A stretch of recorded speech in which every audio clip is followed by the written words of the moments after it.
സെക്രട്ടേറിയറ്റിലെ 3-ാം നില, മുഖ്യമന്ത്രിയുടെ ചേംബറിനോട് ചേർന്നുള്ള ആ മുറി, അധികാരത്തിന്റെ ചൂട് ഏറ്റവും കൂടുതൽ അനുഭവപ്പെടുന്ന ആ ഓഫീസ് മുറി ആരുടേതാണ്? 63 MLA-മാരുടെ പിൻബലമുള്ള കോൺഗ്രസിലെ കരുത്തനായ ആഭ്യന്തരമന്ത്രിക്കാണോ ആ മുറി? അല്ല. അവിടെയാണ് കേരള രാഷ്ട്രീയത്തിലെ ഏറ്റവും വലിയ പരസ്യമായ രഹസ്യം ഒളിഞ്ഞിരിക്കുന്നത്. 56 വർഷത്തെ രാഷ്ട്രീയ പാരമ്പര്യം, KSU യൂണിറ്റ് സെക്രട്ടറി മുതൽ AICC ജനറൽ സെക്രട്ടറി വരെ നീളുന്ന പദവികൾ, രാജീവ് ഗാന്ധിയുടെ വിശ്വസ്തൻ, ഇത്രയേറെ വിശേഷണങ്ങളുള്ള രമേശ് ചെന്നിത്തല എന്തുകൊണ്ടാണ് ആ ഓവൽ ടേബിളിൽ ഒരു മൂലയിലേക്ക് ഒതുക്കപ്പെട്ടത്? വെറും 22 MLA-മാരുള്ള കുഞ്ഞാലിക്കുട്ടി എങ്ങനെയാണ് മുഖ്യമന്ത്രിയുടെ വലതുവശത്തെ 2-ാം കസേര പിടിച്ചെടുത്തത്? ആരാണ് സത്യത്തിൽ കേരളം ഭരിക്കുന്നത്? തിരഞ്ഞെടുക്കപ്പെട്ട മുഖ്യമന്ത്രിയാണോ, അതോ ഡി ഫാക്ടോ ചീഫ് മിനിസ്റ്റർ എന്ന രാഷ്ട്രീയ വൃത്തങ്ങൾ വിശേഷിപ്പിക്കുന്ന കുഞ്ഞാലിക്കുട്ടിയാണോ? കോൺഗ്രസ് പ്രവർത്തകർ പോലും ചോദിക്കാൻ ഭയപ്പെടുന്ന രമേശ് ചെന്നിത്തല എന്ന പടക്കുതിരയെ വട്ടപൂജ്യമാക്കിയ ആ അണിയറ നീക്കങ്ങളാണ് ഇന്ന് നമ്മൾ പുറത്തുവിടുന്നത്. ഞാൻ ഈ പറയുന്ന വിഷയം ആരും അങ്ങനെ പറയാൻ ധൈര്യപ്പെടാറുമില്ല, പറയാൻ താല്പര്യവുമില്ല. ഇഷ്ടംപോലെ വിമർശനങ്ങൾ എനിക്കിപ്പോൾ നേരിട്ടേക്കാം, എങ്കിൽ കൂടി പറയാതെ വയ്യല്ലോ. എന്തായാലും നമുക്ക് ചില വസ്തുതകൾ പരിശോധിച്ചുകൊണ്ട് തന്നെ ആരംഭിക്കാം. രമേശ് ചെന്നിത്തല എന്ന നേതാവിന്റെ രാഷ്ട്രീയ ഗ്രാഫ് ഏതൊരു രാഷ്ട്രീയക്കാരനും കൊതിക്കുന്ന ഒന്നാണ്. 1970-ൽ ചെന്നിത്തല ഹൈസ്കൂളിൽ ഒരു സാധാരണ യൂണിറ്റ് സെക്രട്ടറിയായി തുടക്കം കുറിച്ചു. അവിടെ നിന്നും ഓരോ പടിയും അദ്ദേഹം ചവിട്ടി കയറിയത് സ്വന്തം അധ്വാനം കൊണ്ടാണ്. 1982-ൽ ഹരിപ്പാട് നിന്ന് നിയമസഭയിലേക്ക് എത്തുമ്പോൾ പ്രായം വെറും 26 വയസ്സാണ്. 1986-ൽ കേരളത്തിലെ ഏറ്റവും പ്രായം കുറഞ്ഞ മന്ത്രിയായി സത്യപ്രതിജ്ഞ ചെയ്യുന്നു. ഇന്നത്തെ പല പ്രമുഖ നേതാക്കളും അന്ന് രാഷ്ട്രീയത്തിന്റെ ബാലപാഠങ്ങൾ പഠിക്കുന്ന സമയമാണെന്ന് ഓർക്കണം. ദേശീയ തലത്തിലേക്ക് വരുമ്പോൾ NSUA-യുടെയും യൂത്ത് കോൺഗ്രസിന്റെയും അഖിലേന്ത്യാ പ്രസിഡന്റായി, 4 തവണ ലോക്സഭാംഗം, 7 സംസ്ഥാനങ്ങളുടെ ചുമതലയുള്ള AICC സെക്രട്ടറി, ഇത്രയും വലിയ ട്രാക്ക് റെക്കോർഡുള്ള നേതാവ് സ്വന്തം മുന്നണി ഭരണത്തിൽ വരുമ്പോൾ എവിടെയാണ് നിൽക്കുന്നത്? 2011-ലെ ഉമ്മൻചാണ്ടി സർക്കാരിന്റെ കാലം നമുക്ക് ഓർത്തെടുക്കാം. അന്ന് KPCC പ്രസിഡന്റായിരുന്ന ചെന്നിത്തല പിന്നീട് മന്ത്രിസഭയിലേക്ക് വരുമ്പോൾ സ്വാഭാവികമായും അദ്ദേഹം 2ാമനാകേണ്ടതായിരുന്നു. എന്നാൽ സംഭവിച്ചത് മറ്റൊന്നാണ്. ഭരണകൂടത്തിന്റെ ഘടനയിൽ ഓഫീസുകളുടെ സ്ഥാനം വെറുമൊരു സൗകര്യമല്ല, അത് അധികാരത്തിന്റെ പ്രകടനമാണ്.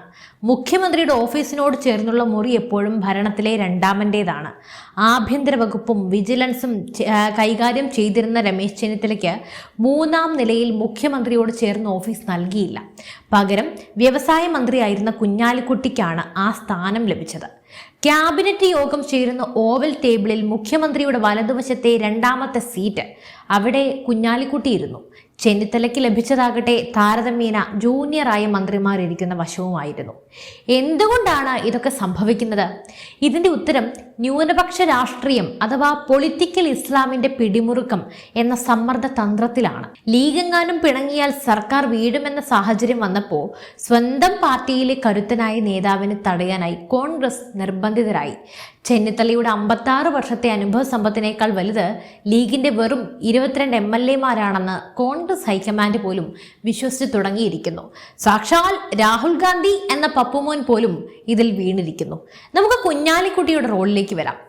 IT, വ്യവസായം എന്നീ വകുപ്പുകൾ കൈകാര്യം ചെയ്തിരുന്ന അദ്ദേഹം എങ്ങനെ ആഭ്യന്തരമന്ത്രിയേക്കാൾ പവർഫുള്ളായി? ഇവിടെയാണ് ഡിഫാക്ടോ മുഖ്യമന്ത്രി എന്ന പ്രയോഗം പ്രസക്തമാകുന്നത്. ഗവൺമെന്റ് പ്രോട്ടോകോൾ പ്രകാരം മുഖ്യമന്ത്രി കഴിഞ്ഞാൽ അടുത്ത സ്ഥാനം ആർക്കാണ്? സാധാരണ നിലയിൽ അത് ആഭ്യന്തരമന്ത്രിക്കാണ്. എന്നാൽ കേരളത്തിൽ നമ്പർ 2 സ്റ്റേറ്റ് കാർ കുഞ്ഞാലിക്കുട്ടിക്കാണ് ലഭിച്ചത്. ചെന്നിത്തലയെ സംബന്ധിച്ചിടത്തോളം അത് വെറുമൊരു പ്രോട്ടോകോൾ ലംഘനമല്ല, മറിച്ച് അദ്ദേഹത്തിന്റെ രാഷ്ട്രീയ വ്യക്തിത്വത്തിന് മേൽ ഏൽക്കപ്പെടുന്ന മുറിവാണ്.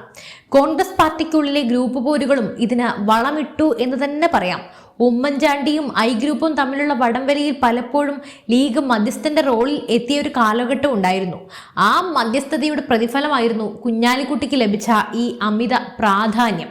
പിന്നീട് ലീഗിന്റെ വോട്ട് ഷെയറും കൂടി, അതും 10 മടങ്ങ് ഇരട്ടിയായി കൂടിയപ്പോൾ പിന്നെ മിണ്ടാട്ടമില്ല. ചെന്നിത്തലയെ ഒതുക്കാൻ സ്വന്തം പാർട്ടിക്കുള്ളിലെ ശത്രുക്കൾ പോലും ലീഗിന്റെ ഈ കടന്നുകയറ്റത്തിന് മൗനാനുവാദവും നൽകി. കാലം മാറി സതീശനും കെ സിയും നയിക്കുന്ന കാലമെത്തി. ഇപ്പോൾ ചെന്നിത്തലയുടെ അവസ്ഥയ്ക്ക് മാറ്റമുണ്ടോ? നിയമസഭയിലെ ദൃശ്യങ്ങൾ നോക്കാം. ചെന്നിത്തല ഇരിക്കുന്നത് റോജി എം ജോണിനെ പോലെയുള്ള യുവ MLA-മാർക്കൊപ്പമാണ്. സതീശൻ മുഖ്യമന്ത്രി പദവിയിലേക്ക് കണ്ണു നട്ട് നിൽക്കുമ്പോൾ താൻ വളർത്തിക്കൊണ്ടുവന്നവർക്ക് പിന്നിലിരിക്കേണ്ടി വരുന്ന ഒരു മുതിർന്ന നേതാവിന്റെ നിസ്സഹായ അവസ്ഥയാണ് നമ്മൾ അന്ന് കണ്ടത്. ഇപ്പോൾ സതീശൻ മുഖ്യമന്ത്രി കസേരയിൽ ഇരിക്കുമ്പോഴും അതേ അവസ്ഥ കാണാം. ചെന്നിത്തല രാഷ്ട്രീയ പ്രവർത്തനം തുടങ്ങുന്ന കാലത്ത് ഇന്നത്തെ മുഖ്യമന്ത്രി, അതായത് നമ്മുടെ VD സതീശന്റെ പ്രായം വെറും 6, 7, 8 വയസ്സാണ്. ഒരു രാഷ്ട്രീയക്കാരന്റെ ആയുസ് മുഴുവൻ പാർട്ടിക്ക് വേണ്ടി ഹോമിച്ചിട്ടും അവസാനം വട്ടപൂജ്യമായി മാറേണ്ടി വരുന്നത് എത്രത്തോളം ദയനീയമാണെന്ന് ഓർത്തു നോക്കൂ. കോൺഗ്രസ് പ്രവർത്തകർക്കിടയിൽ ഈ ചോദ്യം ഒരു വിങ്ങലായി അവശേഷിക്കുന്നുണ്ട്. RC ടീമിന് മൊത്തം ഇത് സങ്കടകരമാണ്. ചെന്നിത്തല എന്തുകൊണ്ട് ഇതിനെതിരെ പ്രതികരിക്കുന്നില്ല എന്നതാണ് അടുത്ത ചോദ്യം. അദ്ദേഹം ഒരു പാർട്ടിമാനാണെന്നാണ് ഒരുപക്ഷം അവകാശപ്പെടുന്നത്. ഹൈക്കമാൻഡ് എന്ത് പറഞ്ഞാലും അനുസരിക്കുന്ന വിശ്വസ്തൻ. ഈ വിശ്വസ്തത തന്നെയാണ് അദ്ദേഹത്തിന്റെ ശാപവും. മഹാരാഷ്ട്രയിലെ ഇൻചാർജായി അദ്ദേഹത്തെ മാറ്റിയത് കേരള രാഷ്ട്രീയത്തിൽ നിന്നും അദ്ദേഹത്തെ പുകച്ചു പുറത്തു ചാടിക്കാനുള്ള തന്ത്രമായിരുന്നു എന്നൊക്കെ ഒരു കാലത്ത് പറഞ്ഞിരുന്നു. പിന്നീട് 2016-21 കാലഘട്ടത്തിൽ പ്രതിപക്ഷ നേതാവായിരുന്നപ്പോൾ അദ്ദേഹം കൊണ്ടുവന്ന അഴിമതി ആരോപണങ്ങൾ, അതായത് സ്പ്രിംഗ്ലർ, ആഴക്കടൽ മത്സ്യബന്ധനമൊക്കെ, അതൊക്കെ പിണറായി സർക്കാരിനെ വിറപ്പിച്ചതാണ്. എന്നിട്ടും 2021 തിരഞ്ഞെടുപ്പ് കഴിഞ്ഞപ്പോൾ വീണ്ടും UDF വീണപ്പോൾ അദ്ദേഹത്തെ മാറ്റി സതീശനെ പ്രതിപക്ഷ നേതാവിൻ്റെ സ്ഥാനത്തേക്ക് കൊണ്ടുവന്നതൊക്കെ ആരുടെ താല്പര്യമായിരുന്നു? ഇവിടെയും നിഴൽ രൂപമായി നിൽക്കുന്നത് ലീഗിൻ്റെയും ചില കോർപ്പറേറ്റ് ഗ്രൂപ്പുകളുടെയും ഒക്കെ താല്പര്യങ്ങളാണോ എന്ന് സംശയിക്കേണ്ടിയിരിക്കുന്നുണ്ട്. എന്തായാലും ഈ വീഡിയോയുടെ അവസാനത്തേക്ക് നമ്മൾ ചോദിക്കേണ്ടത് ഒരൊറ്റ ചോദ്യം മാത്രമാണ്. 56 വർഷത്തെ പാരമ്പര്യമുള്ളൊരു നേതാവിനെ സ്വന്തം പാർട്ടി ഭരിക്കുമ്പോൾ പോലും അർഹമായ കസേര പോലും നൽകാതെ അപമാനിക്കുന്നത് ശരിയാണെന്ന് തോന്നുന്നുണ്ടോ? ലീഗ് എന്ന ഘടകകക്ഷിക്ക് മുന്നിൽ മുട്ടുമടക്കുന്ന കോൺഗ്രസ് തങ്ങളുടെ കരുത്തനായ നേതാവിനെ ബലിമൃഗമാക്കുകയാണോ? ചെന്നിത്തലയെ പിന്തുണയ്ക്കുന്നവരോ എതിർക്കുന്നവരോ ഒക്കെ ആകട്ടെ, അദ്ദേഹത്തിന്റെ രാഷ്ട്രീയ യാത്രയെ ആർക്കും അവഗണിക്കാനാവില്ല. കുഞ്ഞാലിക്കുട്ടിക്ക് പിന്നിൽ 2ാം സ്ഥാനക്കാരനായി നിൽക്കുന്ന ചെന്നിത്തല സത്യം പറഞ്ഞാൽ വർത്തമാനകാല കേരള രാഷ്ട്രീയത്തിൻ്റെ ഒരു നേർചിത്രമാണ്. അധികാരം എവിടെയാണ് കേന്ദ്രീകരിക്കപ്പെട്ടിരിക്കുന്നത് എന്നതിൻ്റെ നേർചിത്രം. ഇപ്പോഴും ഇത് പലർക്കും തെളിഞ്ഞിട്ടില്ല, അത് ഉദിച്ചിട്ടില്ല.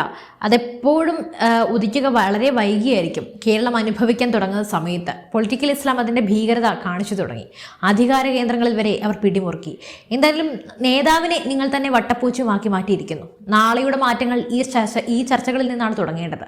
അപ്പോൾ ഈ വിഷയത്തിൽ നിങ്ങളുടെ അഭിപ്രായം തീർച്ചയായും താഴെ കമൻറ്റ് ചെയ്യുക. പൊളിറ്റിക്കൽ ഇസ്ലാമിൻ്റെ ഈ രീതിയും ചെന്നിത്തലയോട് കാണിച്ചതൊക്കെ ഈ അനീതിയും ലീഗിൻ്റെ സ്വാധീനവും മുന്നണി രാഷ്ട്രീയത്തിൻ്റെ അനിവാര്യതയൊക്കെ നിങ്ങൾക്ക് താഴെ കമൻറ്റ് ബോക്സിൽ ഉൾപ്പെടുത്താം. എന്തായാലും ഈ വിഷയം നിങ്ങൾക്ക് ഇഷ്ടപ്പെട്ടുവെങ്കിൽ പരമാവധി ഷെയർ ചെയ്യുക. സുഹൃത്തുക്കളിലേക്കും നിങ്ങളുടെ കൂട്ടുകാരികളിലേക്കും നിങ്ങളുടെ ബന്ധുക്കളിലേക്കും ഒക്കെ അയച്ചു കൊടുക്കുക. അതുപോലെ തന്നെ നിങ്ങളുടെ സംശയങ്ങളും നിങ്ങളുടെ അഭിപ്രായങ്ങളും ഒരു മടിയും കൂടാതെ താഴെ കമൻറ്റ് ചെയ്യൂ. മറ്റൊരു വിഷയമായി വീണ്ടും എത്തും വരെ നന്ദി.